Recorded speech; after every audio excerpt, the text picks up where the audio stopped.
Hey guys, how's it going? Welcome back. So we've got the Fret Bender. I ordered this from Guitar Builder online. As some of you know by now, I'm getting more in depth into repairing and modifying guitars, and I'm doing a fret job on a guitar because the company had sent me some frets to check out and try out. So we're going to start on our first victim guitar very soon, now that I have this. And I've been buying a lot of tools, and I gotta tell you guys, if you're thinking about doing your own refret job on a guitar, even if you cheap out on some of your tools, which you can, and no harm in it, it's not that you're, going for lower quality, but it's still gonna cost, it's still gonna be expensive. But at least once you got all your stuff, you can do all your own fret work, which is kind of nice. And it's really not that hard to do, at least it doesn't seem to be anyways. And I figure, well, I'm a pretty skilled guy, and I've done a lot of fret work before, just never replacing all my frets. So this will be kind of an interesting experience. So I've been looking around for a fret bender, and I thought about making one, but then I started thinking, well, with all the materials, because I'm the kind of guy who would make a really good one, it would cost me probably as much or more than it did to buy this. And I looked at StewMac too, because there's not many places you can get fret benders from. And StewMac wanted, well, but I think it was $174, $175 US and shipping. And I'm like, no, there's got to be a better solution. And there is. And that's the fret bender.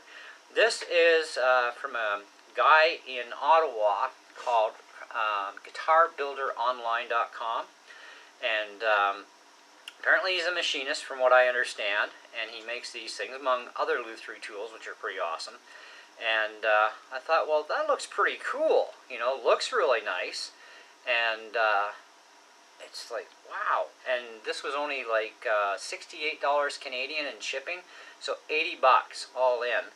And it's like, wow, that's pretty cool. So I watched one video that he has on his website, and I thought, well, that's a cool little gizmo. That should work. And the guy who bought it, he's actually, I believe, in Ontario as well. I know he's in Canada, and he really seems to like this thing. So I thought, well, I'll give it a go, because I can't afford $175.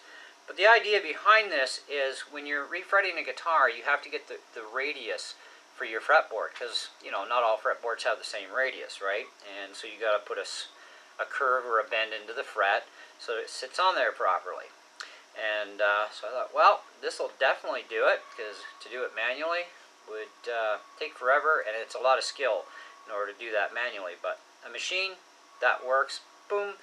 Now, the only thing I can tell you right now, and I haven't even tried this out yet, and it stands for every fret bender I've seen so far online, none of them have any kind of markings to give you even a rough idea of the radius, because there's like basically 9 different radiuses that we deal with, right? And it's like, well, it would be kind of nice to have an eyeball idea at least, some sort of gauging. So it's going to be a little bit of guesswork to get the bend right, but it shouldn't take too much anyhow. But anyway, so you loosen this thing off here, and then you turn the knob one direction or the other to either raise or lower the wheel for your frets that you need to get into that radius that you require. And now this is apparently made out of aluminum, and it's very nicely polished.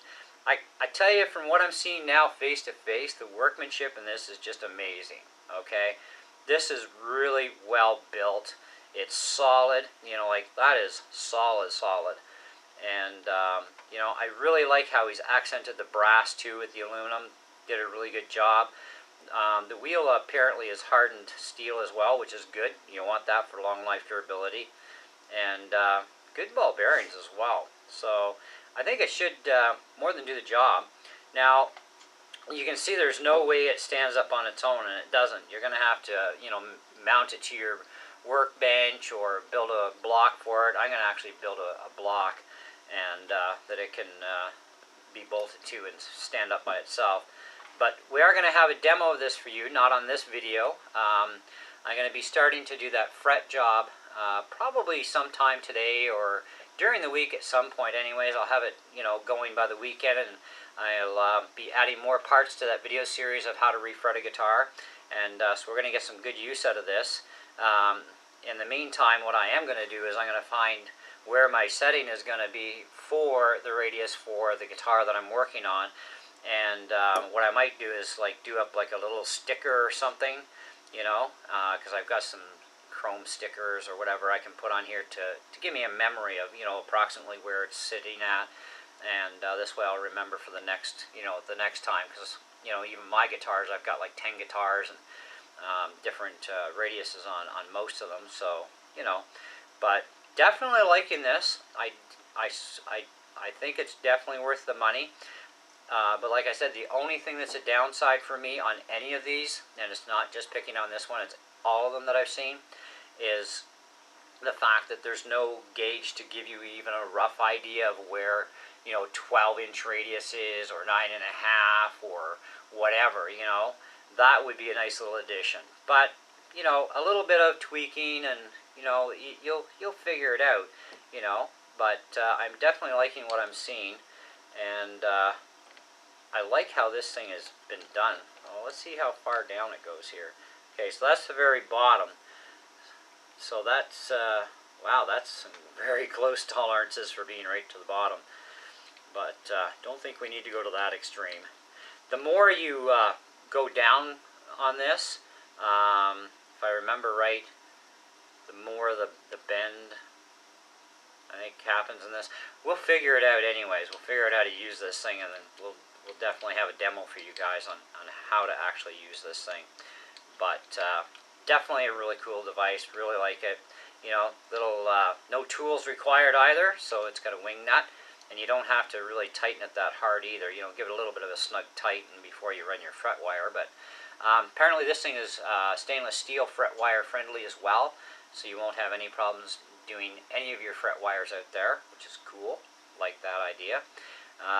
One thing I'm going to be curious on, and I'm going to try, is to see how it's going to work out with short frets. Because if you go to music stores and stuff, you'll see little packets of frets by Fender or whoever, and they're like pre-cut, but they're not pre-cut to a guitar. They're all the same length. You got to chop them yourself after. But I'm kind of curious to see if it would feed one of those frets through there and put that radius in. So we're going to try that as a little experiment too, because those radiuses aren't set, eh? And even Fender has 9.5, and they have a 12, and so on, right? So we'll see how well this deals with little short pieces of fret wire, because I have some from the guitar I took them from, so that'll be a good way to do it. But anyways, very impressed, very happy. Definitely got some good kudos for me. Like I said, 80 bucks Canadian right to my door. That was great. And there's a couple other things he's got on his site that I really want to get my hands on too. So I will be ordering more stuff from him.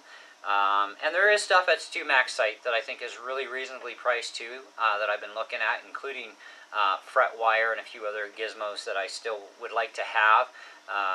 Considering I'm going like full force into guitars now. Got to have the tools in order to get the job done, and it does help to have the proper tools. So anyways, guys, thanks for watching, and if Mr. Fretbender guy there, I don't know his name offhand, but if you're watching this video, awesome piece of machinery, bud. That's some pretty good stuff. I like that. So we'll catch you in the next one. See ya.